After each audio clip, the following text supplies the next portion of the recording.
नमस्कार मित्रांनो योजना अपडेट मराठी या यूट्यूब चॅनेलमध्ये आपलं स्वागत आहे। मित्रांनो, लाडकी बहीण योजनेचा जून महिन्याचा 1,500 रुपयांचा हप्ता आजपासून महिलांच्या खात्यात जमा होण्यास सुरुवात झाली आहे। इथे पहा, महिला सक्षमीकरणासाठी राज्य शासनामार्फत लाडकी बहीण योजना राबवली जात आहे। या लाडक्या बहिणींकरिता 3,600 कोटी रुपयांचा निधी मंजूर करण्यात आला असून उद्यापासून मित्रांनो, काल दिलेली ही माहिती आहे तेव्हा आजपासूनच महिलांच्या खात्यावर पैसे जमा होणे सुरुवात झाली आहे। तसेच दुसरी आनंदाची बातमी पहा, महिला व बाल विकास मंत्री आदिती तटकरे यांनी घोषणा केली आहे। बघा, ही योजना यापुढेही जोमाने अखंडपणे सुरू राहणार आहे। महिलांना पुढेही प्रत्येक महिन्याला दरमहा 1,500 रुपये मिळत राहणार आहेत, अशी ही मोठी घोषणा या ठिकाणी केली आहे।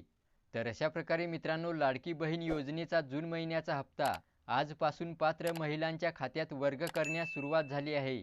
असेच महत्त्वाचे अपडेट पाहण्यासाठी योजना अपडेट मराठी या चॅनेलला सबस्क्राईब नक्की करा। धन्यवाद।